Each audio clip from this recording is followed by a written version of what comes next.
Hi everyone, welcome to FilmDirt, and now I'm going to talk about Batman and Robin. I don't know where to start with this movie, as apparently the people upstairs at Warner's decided to concentrate on making a kid-friendly movie because they kept receiving letters from parents. I've never believed that was actually true. I've always found that hard to believe. I think they intentionally did it anyway because it would increase ticket sales. Anyway, let's look at the characters. You've got George Clooney now as Batman, who you'd think would be an excellent choice. Great actor, great body of work, great filmmaker as well. You think someone like that would be perfect. You know, he's a bit more gruff, maybe. He'd have the acting chops to do Batman justice, I guess. It's almost as good a casting as Keaton and Kilmer for sure. But by his own admission, you'd have to say that something went wrong with Batman and Robin. Just too rushed and too childlike.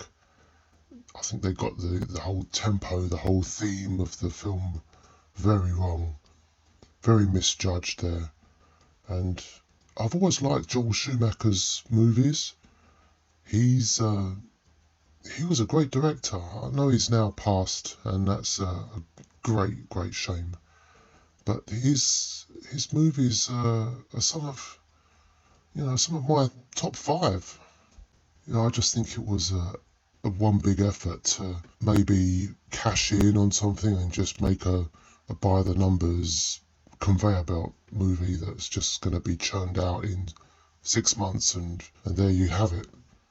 But yeah, they should have spent much more time on this. I'm pretty sure Val wasn't really interested and was able to do the Saint instead and use that as an excuse.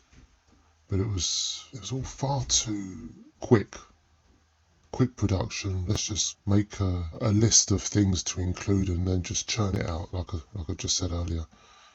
You know, one big mess, one huge mess, questionable special effects, questionable character and development. I don't think the Batgirl character was done any justice. Uma Thurman as Poison Ivy, I think brought something. And there was something there.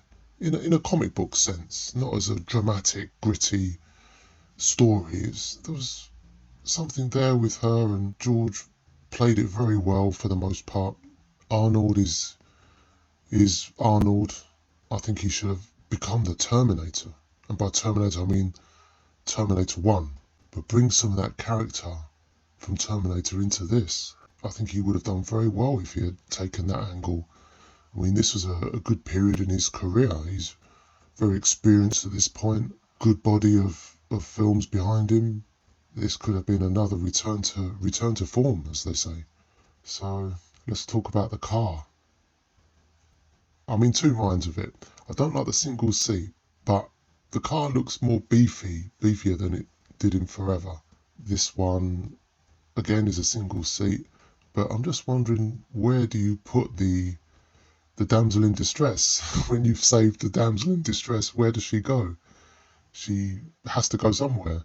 You had Vicky Vale in the first movie, and Batman Begins, there was someone else in the passenger seat as well, and there often is sometimes.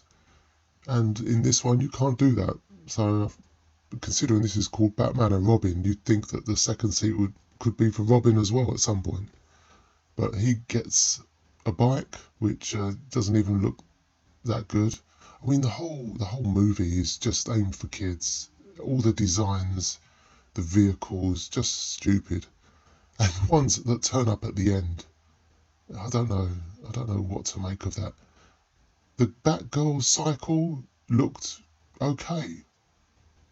The Bathammer, I think it's called. I don't know what that is. That could work depending on the scene, but I don't know. What is it? Is it just sliding on ice? They could have had tank treads to that, and it could have worked. But I don't know. I'm confused. It's a fun movie. It's almost like a guilty pleasure, but it doesn't work. It should never have been made. They should have spent another year in development and decide that they're going to return to the themes of Tim Burton's movies, or even Forever. Stick to that. Stick to that level of intrigue and slight undertones of duality and conflict. And I think this movie could have worked, but they completely ignored all of that. So I don't recommend this movie. Maybe with the kids, get the kids to watch it with you, and I guess the younger ones will appreciate it. And there's some adults which would appreciate it as well. Like I say, it's a guilty pleasure for me.